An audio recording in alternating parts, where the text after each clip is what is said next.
Number 4.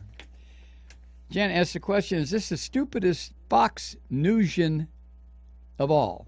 Newsian like American. Newsian. There is a huge, huge competition in the race for stupidest Fox Newsian of all. But now that Andrea Tantaros has been sidelined, another contender appears to be leading the idiot pack, Kimberly Guilfoyle. Now, I don't know these people because I don't watch Fox, but they must be very important. While Guilfoyle regularly spews a variety of nonsensical drivel, she managed to up her own considerable ante this week when she argued, wait for it, that when Donald Trump dubs Elizabeth Warren Pocahontas, it actually can be seen as a compliment. In a telecast last week, Guilfoyle reasoned, bizarrely bringing up her own childhood to make her case. She said this, quote, I said I wanted to be Pocahontas one time. I get the way he's saying it, but I think Pocahontas is quite complimentary when you think about it. No. No, it really isn't.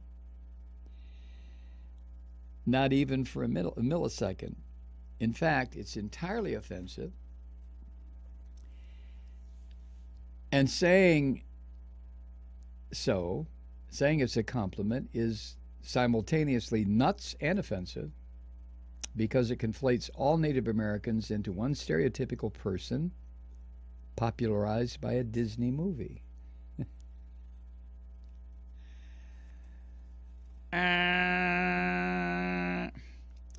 Of course, Trump likes to ridicule the fact that Elizabeth Warren's great-great-great-grandmother was Native American and that Warren is 1/32nd Cherokee.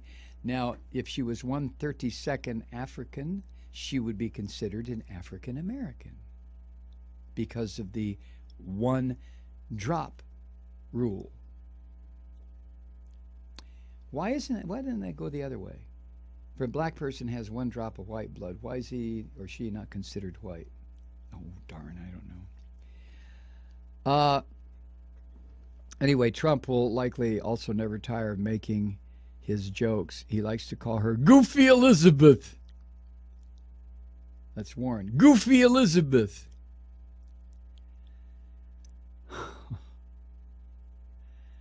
Anyway, enough about Guilfoyle. And number 5, Marco Rubio really is a total sad sack of a man, just as we knew he was.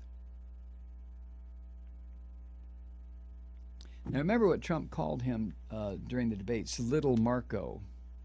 Trump, he dubs everybody.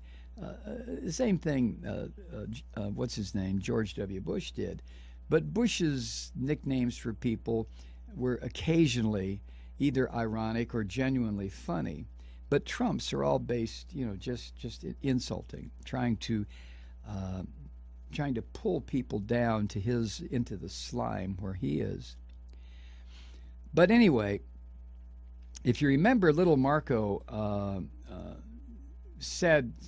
made some of the direst warnings about a Trump candidacy or presidency.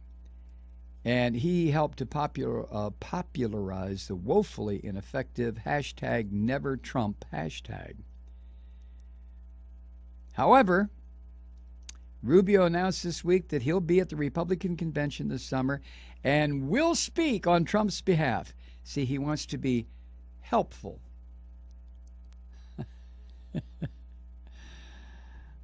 Perhaps what he meant to say was he wants to be relevant or employed. But it came out helpful. And Janet says, the person he now longs to be helpful to is one he once passionately warned would usher in an era of, quote, chaos and anarchy, end quote, who in effect gave license to people to be violent. Rubio said at one point, quote, this is a man who in rallies has told his supporters to basically beat up the people in the crowd and he'll pay their legal fees, end quote. But never mind all that. I mean, you know, this is Marco Rubio. This is a Republican. This is a Christian Republican, a Catholic, I guess. This is another asshole. Trump is an asshole magnet.